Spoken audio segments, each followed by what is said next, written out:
Si vous me parlez un peu de la journée. C'est transmettre et c'est d'échanger. C'est de pouvoir aussi se connaître et former réseau.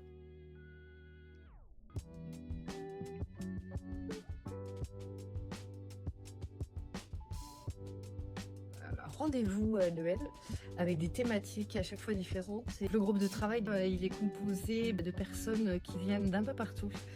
Professionnels du sanitaire, du médico-social, d'organismes gestionnaires différents.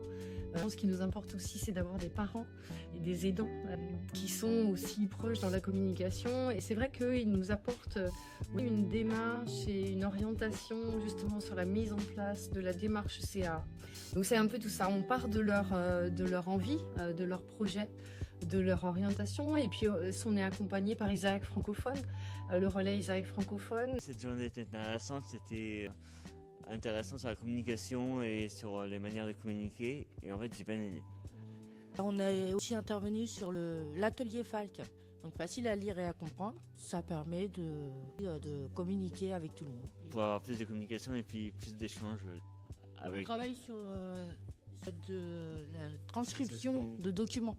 On a un texte officiel qu'on retranscrit en plus facile à comprendre pour des personnes soit en situation de handicap, autant des personnes vieillissantes, des personnes qui sont pas françaises, et plusieurs petits documents comme ça, ou des musées, ou des cinémas. Voilà. Alors l'idée c'était que les personnes qui venaient sur notre atelier aient une idée d'outils pour soutenir l'autonomie de quelqu'un qui a besoin de support visuel, que ce soit de la structuration d'environnement ou des outils de CAA, ou les deux, très souvent c'est les deux, pour soutenir mon autonomie personnelle, mon autonomie quotidienne au niveau domestique et mon autonomie plutôt au niveau du travail. On proposait également des idées clés autour de la CAA sur le fait de fois mettre en avant notre posture, de proposer aussi des opportunités à tous les types de profils et puis de partir surtout du réel et de partir des besoins. Alors aujourd'hui, j'intervenais à la table ronde et ensuite j'animais un atelier pour présenter les outils numériques qu'on déploie à la DAPELA.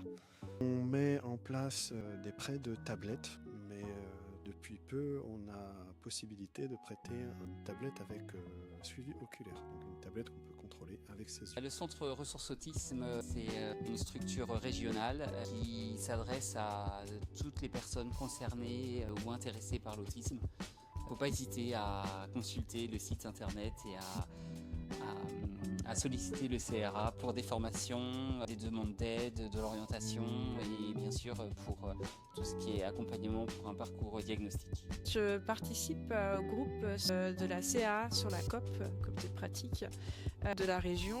Et c'est la 3e journée de sensibilisation sur la CA, la 2e dans le 44. J'animais un atelier sur la mission du facilitateur en fait, où notre mission au niveau du facilitateur, c'est de pouvoir recueillir le projet, ce que la personne en situation de handicap veut pas, en adaptant aussi nos supports, nos moyens de communiquer avec elle. Pour nous, c'était d'intervenir, de montrer les demandes que nos résidents font au quotidien et de présenter la méthodologie pour apprendre à faire de demandes. Et de montrer qu'on a d'abord observé le contexte, à quel endroit ils ont fait les demandes, comment ils faisaient les demandes, qu'est-ce qu'ils demandaient. Et du coup, on a juste changé la forme. Au lieu de vocaliser, de tousser, de tirer le bras, et d'aller vers un système d'image pour que l'atteinte des demandes.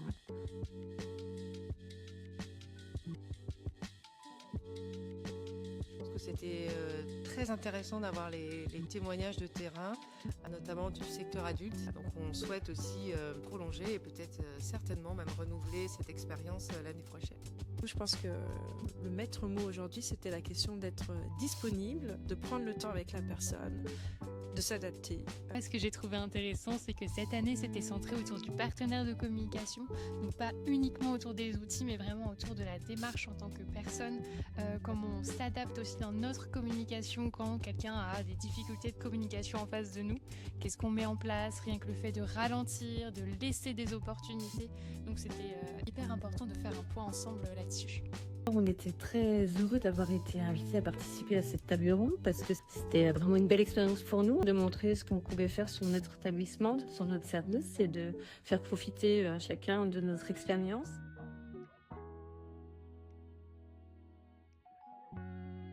C'est vrai que c'est tout un tas d'expériences, d'expertises, de connaissances qui à un moment donné se regroupent, se rassemblent et l'idée c'est aussi de s'appuyer aussi sur les compétences du territoire. Donc c'est faire valoir en fait ce qui se fait déjà et qui a été éprouvé par le temps et les expériences.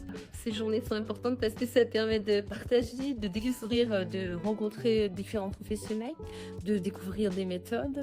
Et c'est aussi important pour les parents. C'est important que les parents soient présents parce qu'ils peuvent voir des choses qui pourraient être faites pour leurs enfants et peut-être en parler aux équipes. Ça permet vraiment de partager ces expériences-là, de se rendre compte aussi que ça peut être possible, de voir aussi ce qui a été essayé, comment on peut aussi adapter pour nous. Un joli partage d'expériences, de rencontres avec les familles, avec d'autres professionnels, avec beaucoup de compétences. Ça permet de voir les savoir-faire des uns des autres et puis picorer les idées et les transmettre. Venez dans le groupe de travail au niveau du 44, mais même au niveau de la région, parce qu'en fait, il y a un groupe régional qui existe. C'est transmettre la démarche CA et tous les supports utiles et la mise en accès libre au sein de la COP. C'est vraiment ça qui est mis en avant, c'est la démarche CA et les outils qui ont été mis en œuvre en fait par chacun. Le groupe de travail IFE Réseau, ça veut dire c'est du soutien pour après. Et puis, ça donne aussi de l'envie et de l'énergie pour continuer. Et même quand c'est complexe, de pouvoir toujours avoir cet axe-là, cet angle de mire et redonner du sens commun en fait à chacun.